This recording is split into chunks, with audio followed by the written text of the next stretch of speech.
Irmãos, nós estamos em busca de um caminho excelente ou de excelência na vida cristã. O tema da nossa mensagem hoje é justamente esse, a vida cristã excelente. Então nós chegamos num capítulo que é um capítulo bastante importante, muito conhecido, não quer dizer que seja muito compreendido. Na primeira carta aos Coríntios, na nossa exposição nessa carta, que é o capítulo 13. O capítulo que o pessoal fala, o capítulo do amor, não é? Convidar você à leitura. Então, abra aí sua Bíblia, seu dispositivo, do capítulo 13 da primeira carta aos Coríntios. E o tema da nossa mensagem é esse, a vida cristã excelente.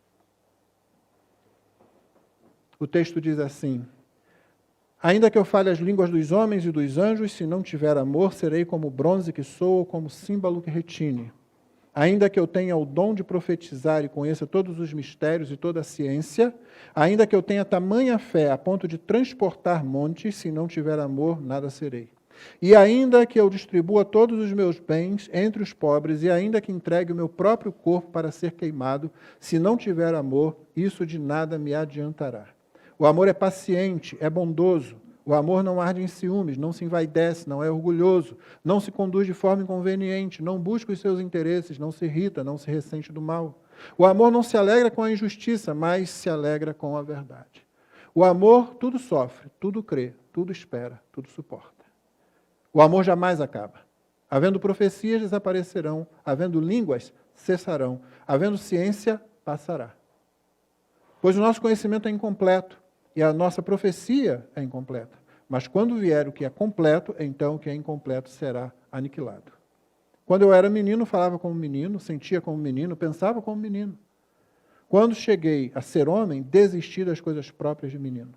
Porque agora vemos como num espelho, de forma obscura.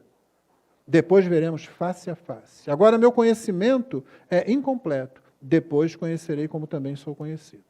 Agora, pois, permanecem a fé, a esperança e o amor. Estes três. Porém, o maior deles é o amor. Essa é a palavra de Deus. Amém. Quais são as características de uma vida cristã excelente, irmãos? Você vai ter respostas diferentes para isso. Quais são as características do povo que ama? O povo de Deus. O povo daquele Deus que ama. Se você olhar ao redor, você vai ver, e o texto vai nos mostrar isso, que é impossível viver num mundo sem amor. Se a vida é possível no mundo é porque existe amor de verdade em algum grau, inclusive entre os não crentes. E mais do que isso que a gente quer ver nessa manhã é que é impossível ir para o céu sem amor.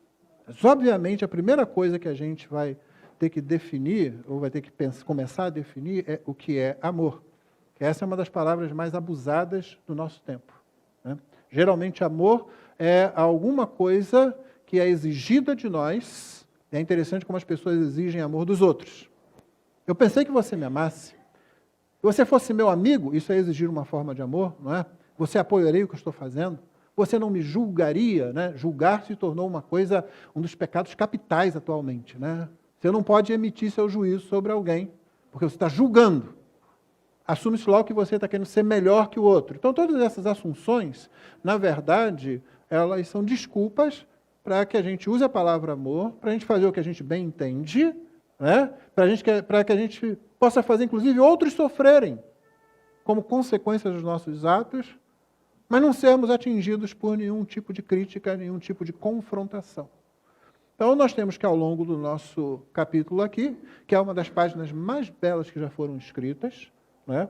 Inclusive, essa prosa, Paulo não faz uma poesia, embora muita gente chame isso de poesia, não se assemelha às poesias da literatura nem grega nem hebraica, mas é uma prosa brilhantemente colocada, e alguma coisa dela você pega mesmo na tradução para o português. No grego, então, essas coisas ficam mais claras, mas é um texto bem trabalhado de Paulo, né? E nós vamos começar fazendo a seguinte pergunta aos versos 1, 2 e 3. Que tipo de crente você quer ser? Essa é a primeira pergunta que a gente vai fazer. Que tipo de crente você quer ser? E o ponto aqui de Paulo, nesses primeiros 3 versículos, é que o amor é superior aos dons, porque ele dá sentido e valor, ele dá significado e valor aos dons. Mas eu começo perguntando que tipo de crente você quer ser, justamente por causa dessas hipérboles Crianças, hipérboles é um exagero de linguagem. É quando a gente fala assim, quando sua mãe fala para você assim, eu já te falei 1 milhão de vezes, né? E ela não falou 1 milhão de vezes, não. Geralmente ela falou umas 10, 15, dependendo da criança, não é? Mas 1 milhão é uma hipérbole de linguagem. Paulo usa isso aqui agora, quando ele começa no versículo 1, a dizer, ainda que eu fale as línguas dos homens e dos anjos, né? Ainda que eu tenha o dom de profetizar e conheça todos os mistérios e toda a ciência, ainda que eu distribua todos os meus bens para os pobres, e ainda que eu entregue o meu próprio corpo para ser queimado, e cada uma dessas coisas é seguida de se eu não tiver amor. Mas o ponto aqui é que os coríntios, como muitos crentes hoje, queriam ser esse tipo de crente. Eles querem falar línguas misteriosas. Eles, se pudessem, falariam a língua dos anjos. Paulo não está preocupado com a língua dos anjos aqui. Não. Ele não está dizendo que existe uma língua dos anjos, até porque os anjos são seres de outra ordem, de outra natureza. O modo como eles adquirem conhecimento não é o mesmo modo como nós adquirimos conhecimento.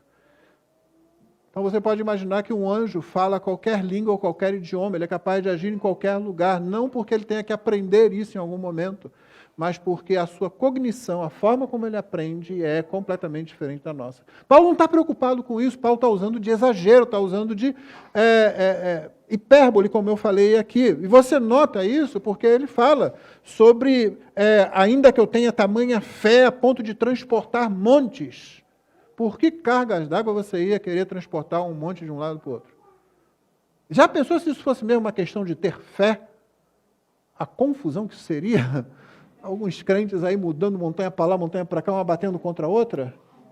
Paulo não está falando disso, ele está falando, se eu fosse capaz de falar qualquer idioma fluentemente, de me comunicar com usando qualquer tipo de linguagem, ele está dizendo, se eu, no meu dom de profetizar, conhecesse tudo, todos os mistérios, é hipérbole, isso não vai acontecer. Nem na eternidade você vai conhecer todos os mistérios. Só Deus é infinito. Você não é, nunca será.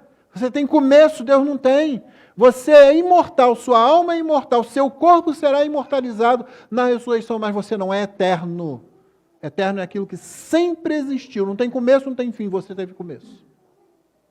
Nós nunca conheceremos tudo, todos os mistérios. Já falei da fé. E mesmo a misericórdia. Eu distribuo todos os meus bens. Olha só. Você não queria ser esse crente? Se você fizer isso, as pessoas vão admirar você. Aquela pessoa muito espiritual fala língua. Fala em línguas, fala em mistérios. Não adianta nada, né? Porque não comunicou nada a ninguém, mas enfim. E você já aprendeu que os dons, eles servem para quê? Uma única coisa, para edificar a igreja. Vamos lembrar aqui, os dons não existem para edificação individual. Os dons existem para edificação do corpo. A pessoa que tem um determinado dom, ela é o instrumento de Deus para abençoar o corpo. O modo como você é edificado, como você cresce, como você fica maduro, os bons e velhos meios de graça, Bíblia, oração, participação no culto e serviço ao Senhor. Isso nunca vai mudar. Você não vai ser edificado porque sai falando língua estranha, não. Então, o único momento em que Paulo coloca línguas como primeiro de uma lista, você vê que ele sempre coloca por último, não é? É aqui, quando ele diz, olha, sem amor isso não serve nada. Vai ser um barulho como um metal, que seria uma boa tradução, é um metal, um pedaço de bronze batendo que não diz coisa nenhuma para ninguém, não alerta ninguém, não faz nada. É um metal que faz som e você diz, que ruído é esse? É só isso que é. Paulo aumenta, ele faz uso disso aí para descrever como dons, em sua maior intensidade, não seriam nada sem amor. Nem o dom da misericórdia, que ele cita lá em Romanos 12, 8, quando ele diz, quem tem o dom de misericórdia, que o faça com alegria. Nem martírio significa coisa alguma sem o amor. Paulo coloca aqui o seguinte, o amor é superior aos dons. Por quê? É o amor que dá sentido e significado. Sem amor, você não tem nada, você não está fazendo nada realmente para Deus. Vamos lembrar que o Paulo escreveu imediatamente antes do capítulo, de começar esses 3 versículos, ele disse assim, primeiro, no verso 31, procurem com zelo os melhores dons, ele vai deixar claro que existem dons que devem ser buscados, e eu passo a mostrar-lhes um caminho ainda mais excelente. excelente. Quando ele escreveu isso, os coríntios devem ficar assim, pera, não tem caminho mais excelente. Os dons é que são a cereja do bolo. Né? O que pode ser mais excelente, gente, do que uma pessoa demonstrando ali o poder do Espírito na vida dela, falando uma língua estranha na igreja, fazendo uma profecia qualquer? Paulo diz, tem um caminho mais excelente. E é um caminho que vocês não estão buscando. É o amor, porque sem isso, qualquer serviço que você faça para Deus não é serviço nenhum para Deus. A segunda pergunta: que tipo de crente você deve ser? Sim, há muitos crentes hoje que querem ser esse tipo de crente aqui descrito nos versículos 1 a 3. Poderoso, fazendo coisas miraculosas, não é? A pergunta agora mudou um pouquinho. Que tipo de crente você deve ser? Ou, o que é o amor, afinal? De versículos 4 a 7, Paulo escreve: o amor é paciente e bondoso, o amor não arde em ciúmes, não se envaidece, não é orgulhoso, não se conduz de forma inconveniente, não busca os seus interesses, não se irrita, não se ressente do mal. O amor não se alegra com a injustiça, mas se alegra com a verdade. O amor tudo sofre, tudo crê, tudo espera, tudo suporta. Vamos olhar cada uma dessas 15 características do amor, para a gente chegar ao ponto do que Paulo realmente quer dizer com isso. O amor é paciente. Eu vou passar isso para os irmãos, porque eu acho que não tem nada muito difícil. Talvez uma outra característica que a gente tenha que comentar um pouco mais. Mas paciente, você suporta aquilo que é desagradável e desgastante nos outros. Os coríntios não queriam saber disso. Eles queriam chegar e ter uma palavra de poder, como muita gente hoje na igreja. Mas suportar o que há de desagradável e desgastante nos outros, irmãos, seja pastor que você vai experimentar isso quase que o tempo todo. Está vendo, né, Jonas? É paciente. O amor é bondoso, ele se comove com a necessidade dos outros. Como Jesus fazia, vendo a necessidade, olhando para Jerusalém, dizendo: Jerusalém, Jerusalém, que mata os profetas, quantas vezes eu quis ajuntar-te como uma galinha junto os seus pintainhos debaixo das suas asas e tu não quiseste. Quando ele chega e vê Lázaro sepultado e aquele choro todo, ele chora junto. E ele sabia o que ele tinha já feito ali, o que ele iria fazer, mas ele se compadece verdadeiramente. O amor é bondoso, ele se identifica com a necessidade dos outros. O amor não inveja, ele não fica mal por causa do que os outros têm, ou por aquilo que os outros recebem. Não é assim, por que eu não tenho? Eu também quero. Hoje nós vivemos nesse tempo, não é? É um tempo de direitos sem deveres. Você tem deveres para comigo, é o que as pessoas estão dizendo umas para outras, mas elas não têm deveres. Não, o amor não inveja, ele não fica mal porque o outro tem alguma coisa. Aliás, é justamente isso que acontece no céu. Os cidadãos do céu, o povo que ama, se alegra quando vê o outro recebendo, quando vê o outro sendo exaltado. Se alegra com isso. Não diz assim: eu também quero, preciso estar, eu quero estar naquela situação ali. O amor não é vaidoso, ele não busca o aplauso dos homens, ele não se coloca sob os holofotes. Olha, vejam o que eu estou fazendo, olhem para mim. Ninguém está me notando? É aquela vaidade, eu quero o aplauso dos homens, eu quero ser reconhecido, eu quero ter protagonismo. Quanta gente está na internet despindo a igreja de Cristo, a noiva de Cristo em praça pública. Quanta gente está aí na internet falando tolices a respeito das Escrituras. Quanta gente está aí na internet, esses web crentes, falando conceitos que não são bíblicos, até contrários às Escrituras. Acho que a pessoa às vezes nem percebe isso. Porque ela está em busca dos aplausos, dos likes, de seguidores. O amor não é orgulhoso, ele não é arrogante, ele não é pedante. Ele não diz: eu sei tudo. Não, ele não é arrogante. Ele não é inconveniente, ele não tem prazer em deixar outros envergonhados, ele não é rude. O tato, o trato do amor é diferente. Ele não tem prazer nenhum em envergonhar os outros. Não tem prazer nenhum em pegar os outros em ciladas. Nós vemos num mundo assim, não é? Uma pessoa querendo pegar a outra num gancho qualquer. E se pudesse na frente de todo mundo. Crentes que às vezes entram numa discussão, ao invés de apresentarem o Evangelho, eles querem discutir. Talvez saiam até ganhando aquela discussão ali, mas perdendo a oportunidade de apresentar o Evangelho. O amor não busca os seus próprios interesses, ele não é egocêntrico, ele não se impõe, ele não faz questão de tudo a que tem direito. Essa é uma das coisas mais difíceis hoje também, não é? Eu tenho direito. Paulo escreve aos Coríntios, por que vocês não desistem? Estão levando um ao outro diante até de tribunal aí. Por que vocês não sofrem o dano? Ah, não, pastor. Eu sou crente, mas não sou bobo. A pessoa consegue colocar as duas coisas como se elas estivessem relacionadas realmente. Ou você é bobo, ou você é crente. Entendeu? Pensam assim, pensam dessa forma. Não, o amor não busca os seus próprios interesses, ele desiste, ele sofre prejuízos. O amor não se irrita, significa que ele não aceita provocação, ele não se ofende à toa. E é por isso que hoje não dá para a gente fazer parte do grupo do mimimi, do grupo que reclama de tudo. É aquele grupo que é cada centavo, cada migalha do que ele acha que é direito dele, ele quer ali, né? Ele quer isso. Então se ofende à toa, obviamente, quando não recebe aquilo que tem. Você me ofendeu. A questão não é se isso é certo ou se é errado, se isso é bíblico ou não é. Ficou ofendido. Eu já disse para os irmãos, falei do ano passado, né? Eu vou pregar uma mensagem sobre o valor e a necessidade da ofensa. Não sei se vão me cancelar aí depois disso, mas... Ofensa faz parte do Evangelho. A cruz é a maior ofensa da história. Nós fomos salvos por um ato ofensivo a tudo que é justo, a tudo que é verdade, a tudo que é correto. Mas você vai encontrar aí muito crente, né, aceitando a provocação, se ofendendo com qualquer coisa. Não, o amor ele não é assim, o amor é assertivo.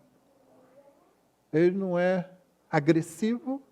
Ele não é apático e passivo, aceitando tudo, ele é assertivo.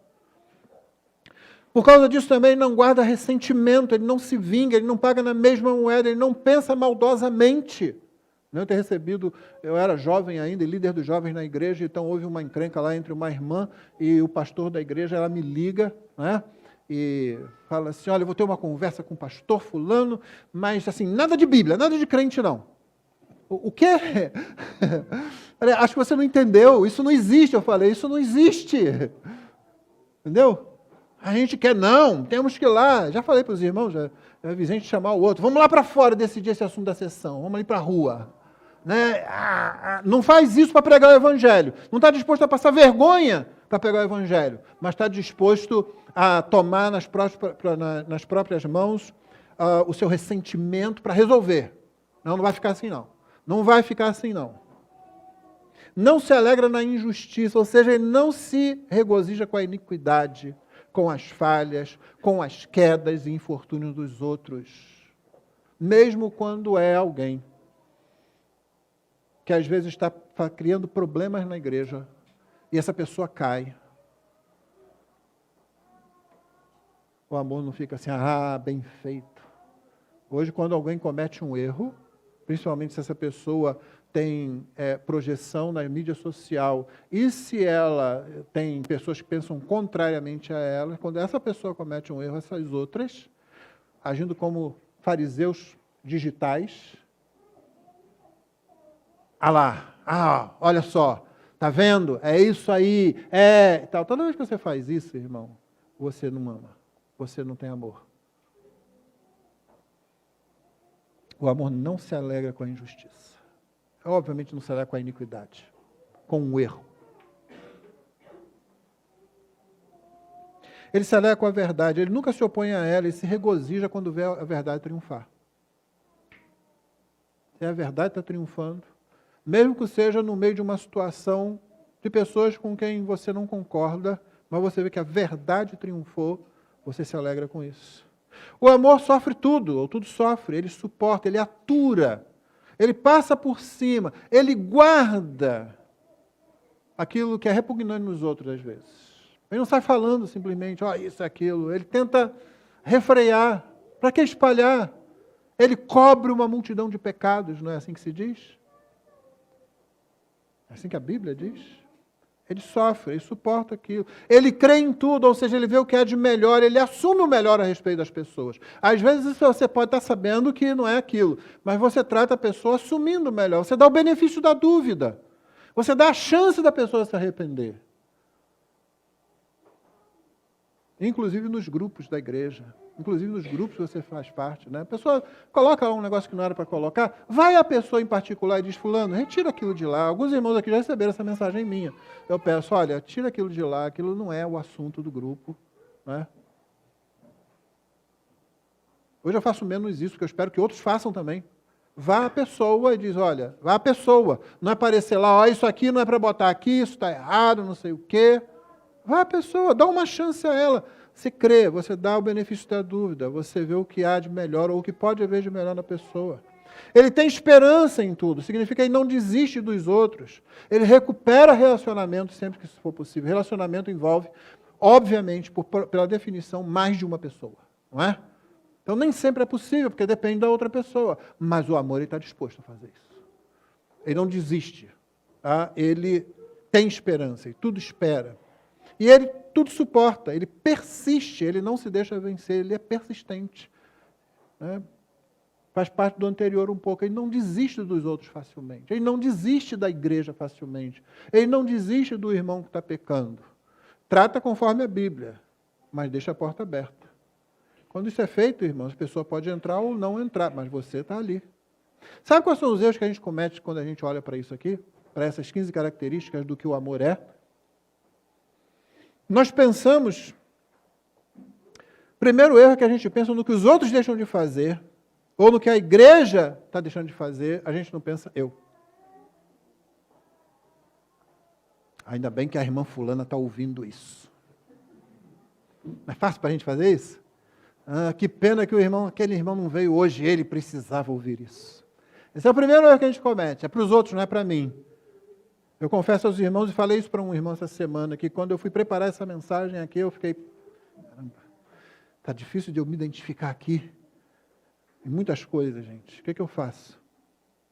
Segundo erro, nós não consideramos que essas 15 características são um retrato vivo do Senhor Jesus Cristo.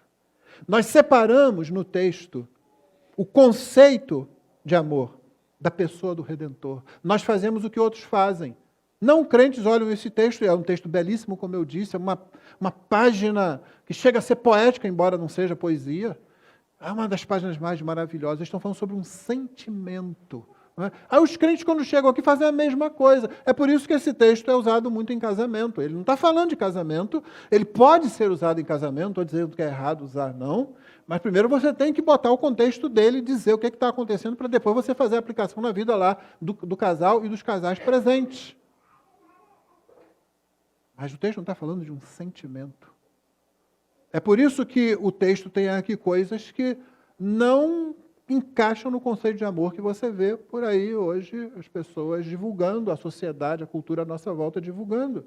E os crentes, às vezes, quando chegam, vamos falar sobre o amor. Não, irmão, quando você vier para esse texto, se você prestar atenção, o que você vai ver é que, à medida que você vai lendo, vai se formando um retrato de uma pessoa, e uma única pessoa, que faz tudo isso aqui, que tem tudo isso em perfeição, essa pessoa é o Senhor Jesus Cristo. Nós tratamos o amor como sentimento, uma emoção, de acordo com o conceito que está à nossa volta, mas não é isso que o texto está fazendo. O que Paulo está construindo aqui é uma figura, uma imagem do Senhor Jesus. Se nós conseguirmos fazer o devido programa num computador, você vai jogar esse texto de um lado e vai sair a foto de Jesus do outro. Esse aqui é Jesus, esse é o Salvador, esse é o modelo, esse é aquele que deve impregnar minha alma, que deve ser reproduzido em mim. E no discipulado é esse aqui que eu quero reproduzir nos outros, não é a mim mesmo. Porque nenhum de nós vai fazer essas coisas aqui perfeitamente. Nenhum de nós. Mas o Senhor Jesus fez todas elas. Todas elas. Nós não percebemos, e esse é um outro erro também, que o fruto do Espírito, que eu mencionei na semana passada, você se lembra? Amor, alegria, paz, longanimidade, benignidade, bondade, fidelidade, mansidão, domínio próprio, está tudo aqui. Você vai pegar essas 9 esses 9 gomos do fruto do Espírito, você vai conseguir encaixar ele em cada uma dessas 15, essas 15 características aqui. Estão todos aqui.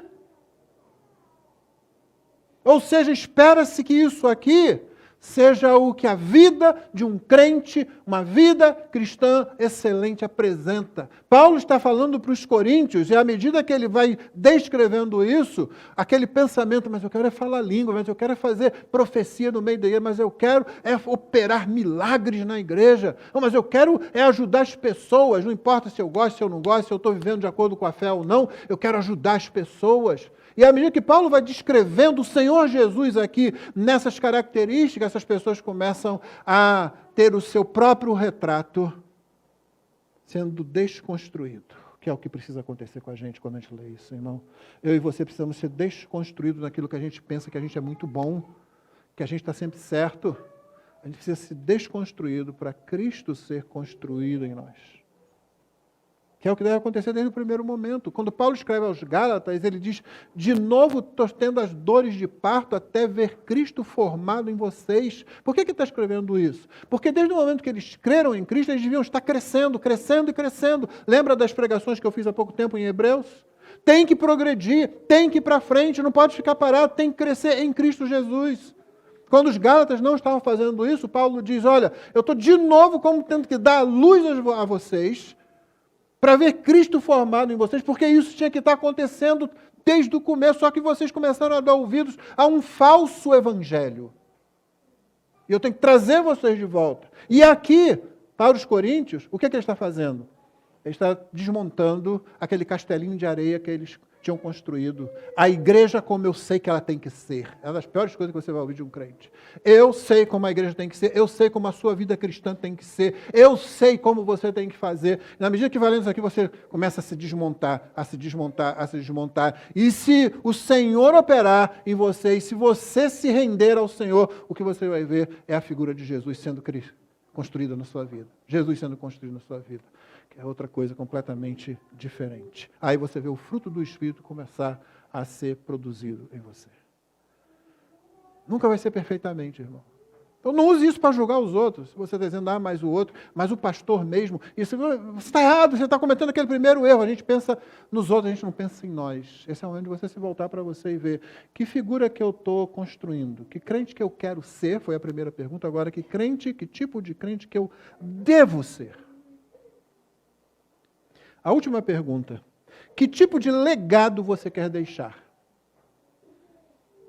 Paulo tinha argumentado até agora que o amor ele é superior aos dons, porque ele dá sentido aos dons, e porque é ele que faz com que a nossa vida em comunidade seja possível, inclusive dentro da igreja. Há certa medida de amor na humanidade por causa da graça comum, sem o que seria impossível a vida na terra. E seria impossível, obviamente, a vida na igreja. Os irmãos sabem como eu retrato a igreja. A igreja é um besouro. Sim, um besouro. Aquele coleóptero. Falei bonito, não falei? De repente até errado, mas o Hugo não está aqui para falar nada, então... É aquele inseto bojudo, pesado, que tem umas asinhas ridículas, pequenininhas, que tem uma fórmula que não é nada aerodinâmica, que tem uma carapaça protegendo as asinhas que ele tem que levantar, e quando ele levanta, além de elas já serem pesadas, elas ainda fazem resistência para o ar. Aquele bicho nunca devia sair do chão. É um perigo para os outros insetos. Ele pode cair a qualquer momento, não é? Ou pelo menos essa é a impressão que dá. Mas ele voa. Você olha assim, esse bicho não tinha que voar. Não podia voar, mas ele voa. A igreja é um besouro. Não era para dar certo. Isso aqui não era para funcionar. Você sabe por que muita igreja é movida à música emotiva, à mensagem emotiva, àquele negócio ridículo, não bíblico, vir para o irmão que está do seu lado de que o ama, abraça seu irmão, porque isso é superficial, porque isso é fácil de fazer. Mesmo que você seja como eu e ache muito difícil virar para uma pessoa que você nunca viu antes na vida e abraçar e dizer eu amo você, que é um troço meio esquisito, né, para dizer o mínimo, É mais fácil fazer isso do que espelhar essas 15 características como Jesus na vida. Não se irrita, sofre prejuízo, não faz questão de cada coisinha, e as outras todas. É muito mais fácil botar você de pé. Vire para o seu irmão agora e fale isso, fale aquilo, dê um abraço. Pronto, olha que beleza, parece legal, né? Mas isso aí é o verso 1, 2 e 3. É aquela coisa que parece que é. Parece que é, mas não é.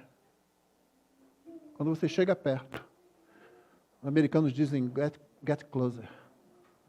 Assim, chega perto. Não fica olhando de longe, não dá uma olhada mais de perto, você vai se assustar. E você vai se assustar não só com os outros, você vai se assustar com você mesmo também. Quando você chega mais perto para olhar. Então, Paulo havia argumentado sobre isso. O amor é superior. E é o amor que torna possível a nossa própria convivência. Agora ele argumenta, o amor é eterno. Por isso o amor é um caminho mais excelente. Os dons não são, o amor é. Versos 8 a 13. O amor jamais acaba. Havendo profecias desaparecerão, havendo línguas cessarão, havendo ciência passará. É interessante que aqui Paulo usa duas palavras diferentes, uma para profecia e para ciência e outra para língua. A palavra, quando ele fala, usa o verbo que vai parar, que vai acabar para profecia e para ciência, ele fala de alguma coisa que vai desvanecendo com o tempo. Quando ele usa o cessarão, aí na nossa versão para línguas, ele usa um outro verbo e uma outra voz verbal que significa mais ou menos assim: a coisa em si, a língua em si, ela tem dentro de si como que um mecanismo que vai fazer com que cesse, de repente. Tum! Corta assim. A gente deve olhar para isso, porque Paulo escolheu as palavras de acordo com a inspiração do Espírito, não foi assim?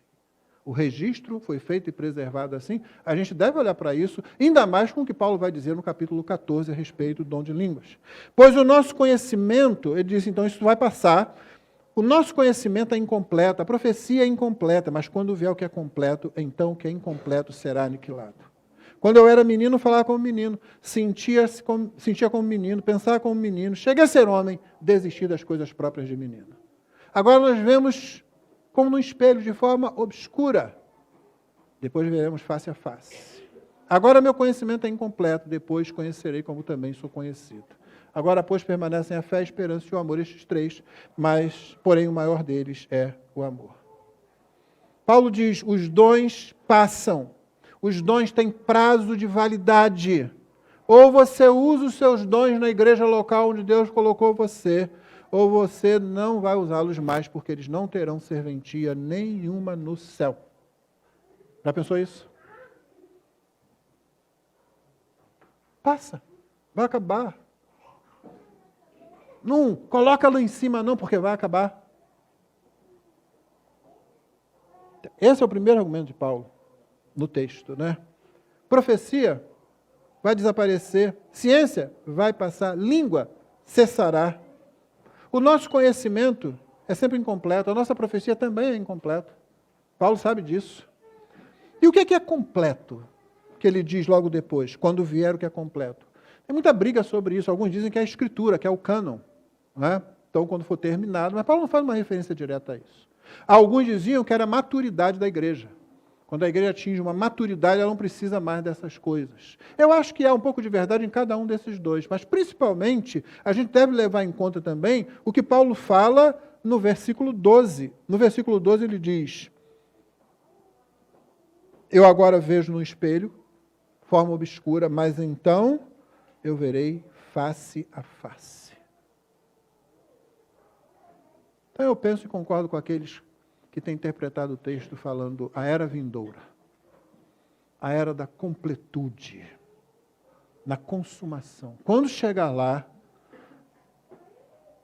o que é incompleto, ou seja, o que é passageiro, acaba, não precisa mais.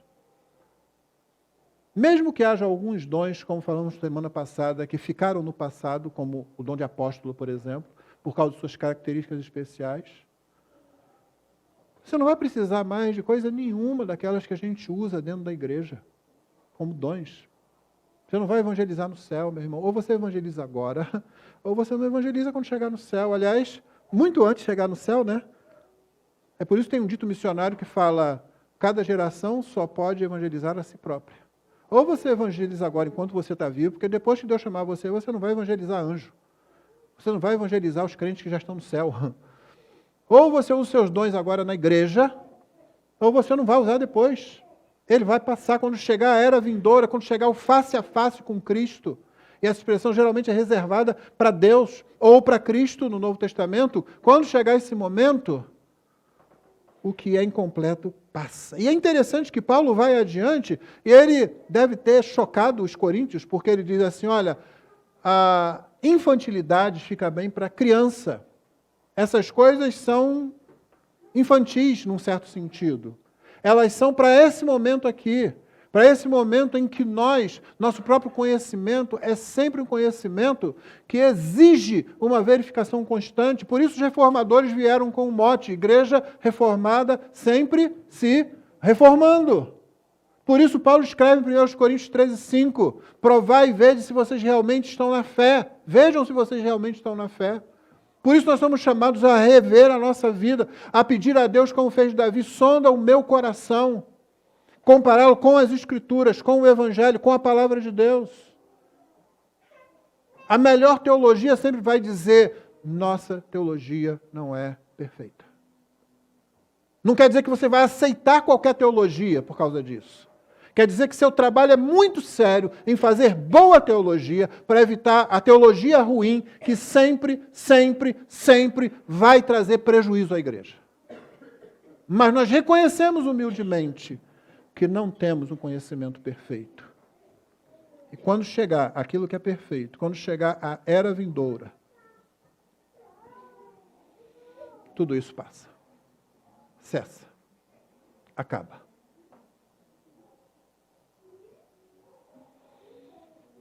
Mas as graças permanentes do Espírito permanecem. Por isso são graças permanentes.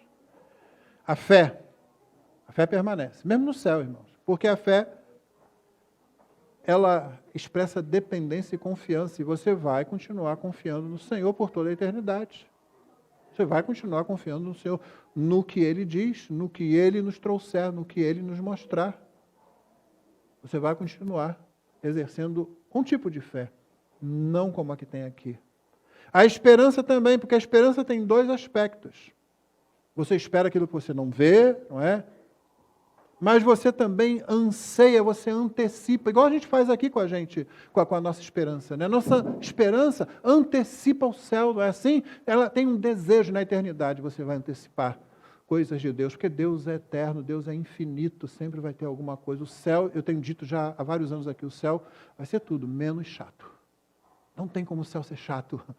Você vai sempre preparando, ansiando, tem mais coisa aí, você vai dizer, que será que Deus tem para nós agora, nesses próximos 5.000 anos? Porque esses 3 bilhões de anos que passaram foram, cara, uma coisa atrás da outra, você vê, e agora? E eu estou usando uma linguagem que nem se aplica à eternidade. Finalmente, o amor. A questão de que o amor é maior é porque, obviamente, fé e esperança é alguma coisa que você tem em você.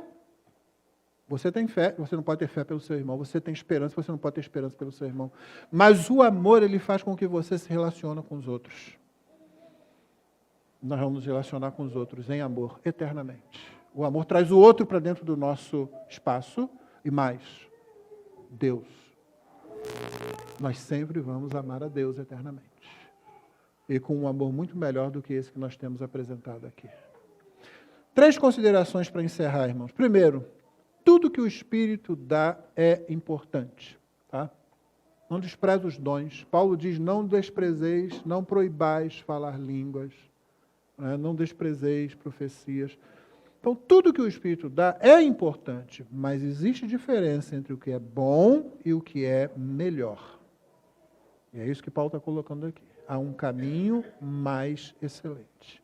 E ele vai falar dos melhores dons, no capítulo 14 ele vai abordar essa questão. Segundo, como estão as nossas prioridades? Nossas prioridades estão focando naquilo que passa, que pode ser até importante, mas passa. Ou as nossas prioridades estão focadas naquilo que permanece. Os coríntios estavam pensando nos dons. Eles não pensaram no amor. Não era o amor que era o foco. Como é que estão as nossas prioridades, irmão? Sua vida é baseada naquilo que passa?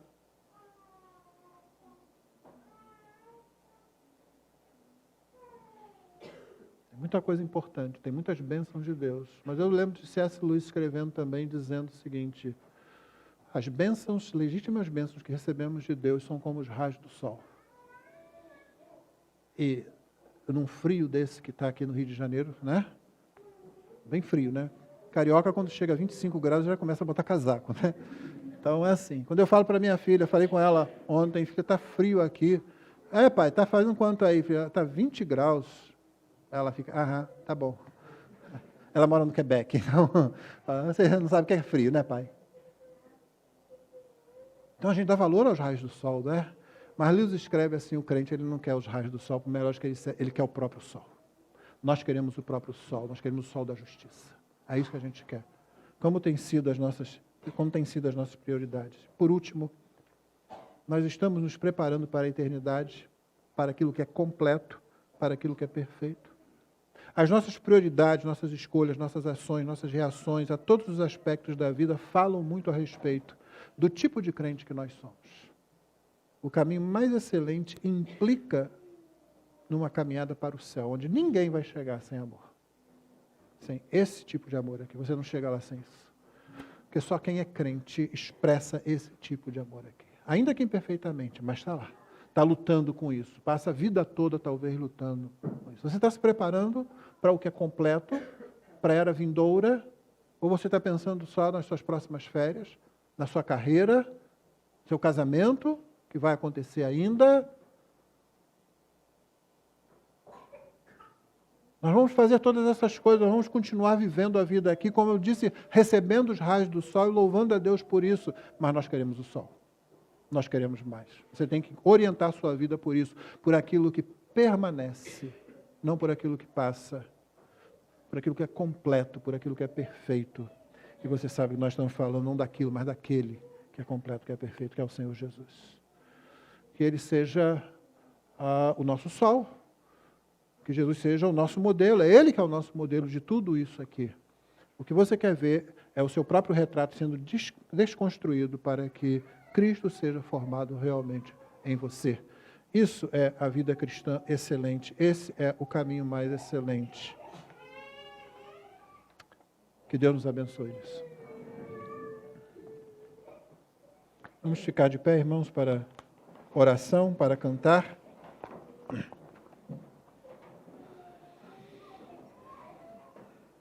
Deus abençoe você que está nos acompanhando até agora.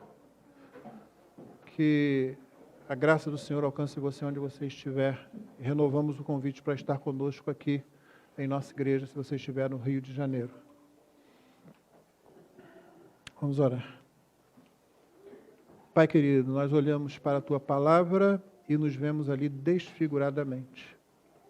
Mas quando o Senhor olha para nós, o Senhor vê a figura maravilhosa, amorosa, perfeita de Jesus Cristo nos revestindo, Senhor. Porque é a justiça de Jesus que nos reveste. E por isso nós louvamos, pelo grande amor que Tu demonstraste na cruz do Calvário. Ó Deus, ajuda-nos, Senhor, para que sejamos como Jesus. E à medida que o tempo passa, nós cresçamos na graça e no conhecimento de Cristo. De modo que o Teu nome seja honrado. Ajuda-nos a desapegar, mesmo daquelas coisas muito boas, mesmo das bênçãos que o Senhor tem nos dado, e que nós recebemos com ações de graças, com louvor, e que nós desfrutamos com alegria. Que não sejamos apegados a isso, mas a Ti, Senhor, sobretudo. Nós não queremos os raios solares somente, nós queremos o próprio sol. O sol da justiça, o Senhor Jesus.